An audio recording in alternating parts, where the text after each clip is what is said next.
إن الحمد لله نحمده ونستعينه ونستغفره ونعوذ بالله من شرور أنفسنا وسيئات أعمالنا من يهده الله فلا مضل له ومن يضلل فلا هادي له وأشهد أن لا إله إلا الله وحده لا شريك له وأشهد أن محمدا عبده ورسوله صلى الله عليه وعلى آله وصحبه وسلم وبعد masu kallo da sauraronmu assalamu alaikum warahmatullahi wabarakatuh. Muna jaddada godiya ga Allah subhanahu wata'ala wanda cikin kaddarawarsa da ikonsa da yaddarsa da nufinsa ya ba mu dama muke haduwa ta wannan kafa ta Afirka TV3 inda muke faɗakar da junanmu akan abin da ya shafi addini da rayuwa. Kuma a cikin wannan halaka da muke bayanin ƙaunar manzon Allah sallallahu alaihi wasallama, matsayin ƙaunarsa da kuma yadda sahabbansa suka ƙaunace shi da kuma yadda suka jajirce wajen ba shi kariya da kare addininsa a lokacin da yake raye da kuma bayan baya raye, irin yadda sahabbai suka jajirce suka tsaya wajen ganin cewa wannan addinin ya ci gaba da wanzuwa kamar yadda annabin Allah ya karantar da shi, wadda ƙalubalai baya karewa kamar yadda a lokacin manzon Allah ake fuskantar kalubale daga abokan gaba, to bayansa an fuskanci irin wannan kalubale kuma yana nan har ila qiyamis sa'a. To muna bayani bayan rasuwan manzon Allah irin abubuwan da suka faru da kuma irin tsayawa na wannan ƙaunar manzon Allah da kare shi da kare addininsa da sahabbai suka yi, wadda mun tsaya akan gabar bayan rasuwan manzon Allah sallallahu alaihi wasallama da Aliyu da Abbas da Fatima sun nemi Abubakar tunda shine khalifa ya raba masu gadon abin da annabin Allah ya bari, wanda ya faɗa masu cewa to ga hadisin manzon Allah wanda ya faɗa cewa mu taron annabawa ba a gadonmu, abin da muka bari haƙƙi ne na baitul malin musulmi. A nan ne Abubakar da suka matsa yake cewa yana gudun ya kauce akan wani abin da ya san annabin Allah yake a kai sai ya ɓata, sai ya zille. Saboda haka wannan tsayawa akan abin da annabin Allah ya bar su a kai shine abin da suka tsaya a kai na ƙaunatarsa da kuma isar da sakonsa, wanda shi ne yake kunshi a cikin faɗinsa liyuballiga shahidu minkumul ghaib. Saboda haka a wannan gaba Abubakar radiyallahu anhu ya jajirce ce ba zai yiwu ba, wanda wannan shi ne wato har yanzu irin tsaya wanda Abubakar ya yi bayan rasuwan manzon Allah sallallahu alaihi wasallama. Hadisin da ya tabbata Bukhari da Bukhari, lokacin da annabin Allah ya yi wafati, Abubakar a ranar baya kusa, kafin annabin Allah ya yi wafati bayan sallah subahi. Abubakar shi ya musu sallah ya koma gida, saboda hadisin da ya tabbata Bukhari da Muslim, hadisin Anas bin Malik, a lokacin da Abubakar yake jan su sallah sun ga annabin Allah ya yaye wato labulen gidansa ya leƙo su a masallaci, suka ga fuskan manzon Allah yana ƙyalli, wanda suke tsammanin annabin Allah ya samu lafiya, har ana suke cewa muka yi kusa mu fitinu a cikin sallanmu saboda farin ciki, har ma Abubakar ya ja baya yana ganin annabin Allah zai fito ya ja su sallah. Annabin Allah ya musu ishara, ya gode wa Allah, yake roƙon Allah ya tabbatar da su a irin wannan abin da suke a kai bayansa. Ya janye wato labulen ya rufe, wanda a lokacin ya rasu bayan Abubakar ya tafi. To lokacin da labari ya soma fita cewa annabin Allah ya masa wafati, an samu tashin hankali, an samu ruɗewa, sun samu ɗimuwan da sun daɗe ba su samu irinsa ba. Mai kuka, mai dude wani abin alhini yana ta yi, wanda a lokacin Umar yake cewa ma duk wanda ya ce annabin Allah ya rasu zai fille kansa. A lokacin guri ya ruɗe. Amma ka duba da Allah yake nufin Abubakar, kamar yadda muka faɗa a baya, ya fahimci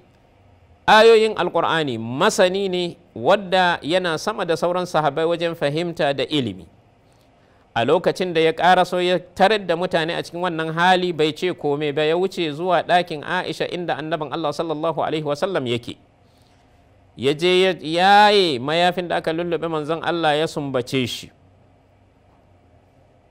yake cewa Allah ba zai haɗa maka mutuwa guda biyu ba. A lokacin ya fito bayan ya tabbatar da cewa annabin Allah ya yi wafati, sai yake ce musu, ya karanta wannan aya, wa ma Muhammadun illa rasulun qad khalat min qablihi rusul afa in mata aw qutila anqalabtum ala aqabikum. Yana karanta wannan ayar a lokacin sahabban manzon Allah suka kasance kamar ba su taɓa saninta ba, saboda irin tashin hankalin da suka samu, wanda wannan ke gwada cewa da za su zai yiwu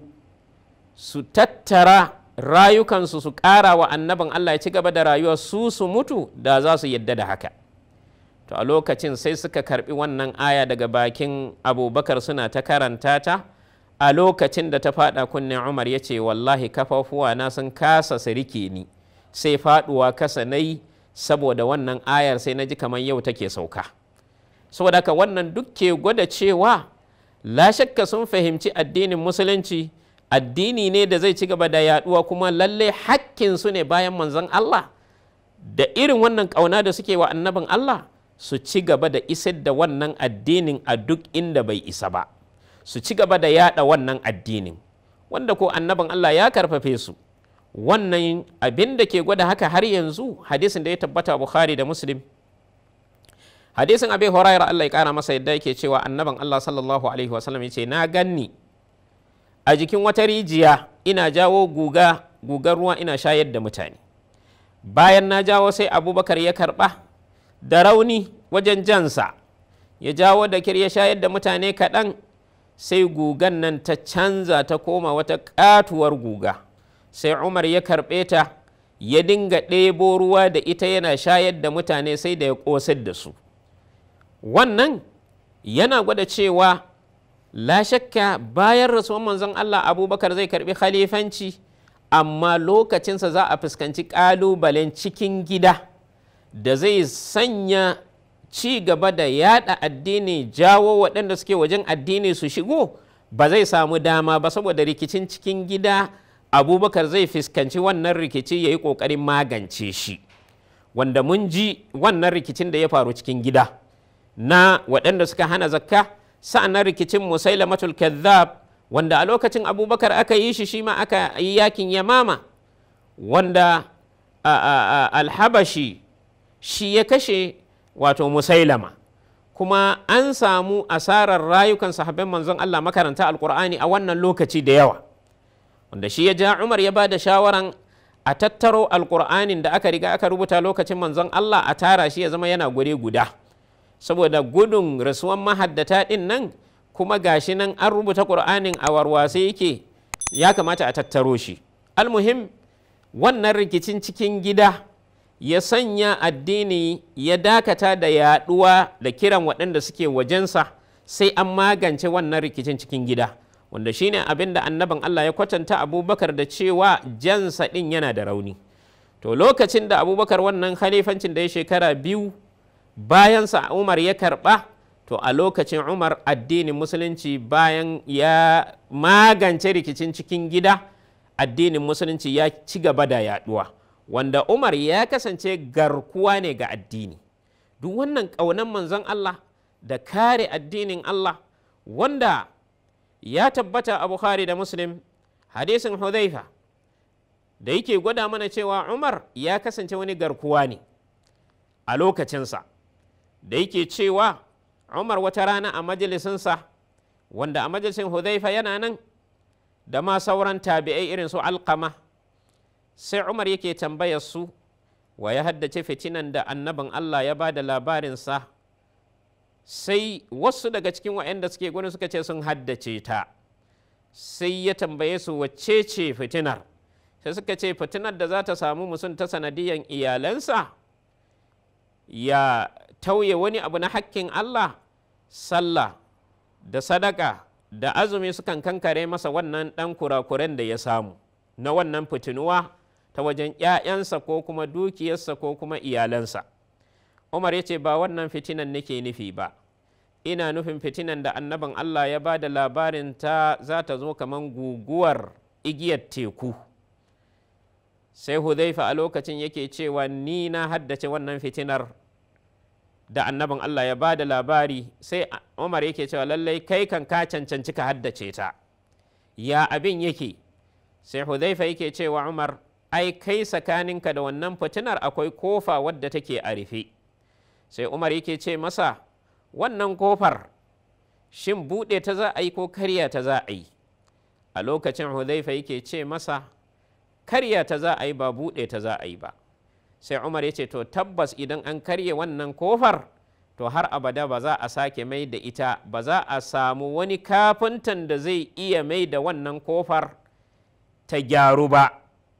ta riga ta ɓaci kenan. To wannan magana bayan an taji majalisin sai cikin ɗaliban Hudhaifa suke ce masa, shin Umar ya fahimci wannan maganar da ka faɗa masa a dunkule haka? Sai Hudhaifa ya ce haka, ya fahimci wannan magana kamar yadda yake da tabbas ba za a yi gobe ba sai dare ya gitto tsakani. Sai yake cewa yake fassara masu abin nufi Umar shine wannan kofar. A lokacin Umar duk wata fitina, wata guguwan da za ta taso Umar zai taka ta. Duk waɗanda suke son su kawo zagon kasa ga musulunci Umar baya kyale su, tsoronsa suke ji, zai magance dukkan wata fitina da za ta iya tasowa, wanda duk dai yana cikin wancan abin da annabin Allah yake faɗa cewa zai shayar da mutane har sai ya ƙosar da su. To wannan abin da yake nufi kuma na cewa za a ƙarye kofar shine kashe Umar, wanda Abu Lu'lu'a al-Majusi shine yayi tawalla kibara hadhihi al-jarima, wanda shine ya jagoranci wannan kisa da ya soki Umar yana jan sallan asubahi kamar yadda ya tabbata a sahihul Bukhari hadisin Amr ibn Maimun, wanda wannan duk abinda sahabban manzon Allah suke yi a nan, ƙaunan manzon Allah da ba da kariya ga addinin manzon Allah sallallahu alaihi wasallam, wanda wannan shine haƙiƙanin so da ƙauna ga annabin Allah sallallahu alaihi wasallam. Lura da cewa lokaci ya cin mana, za mu dakata a nan. Allah ya haɗa mu halaka ta gaba. A nan nake cewa subhanakallahumma wa bihamdik, ashhadu an la ilaha illa anta astaghfiruka wa atubu ilaik. Wassalamu alaikum wa rahmatullahi wa barakatuh.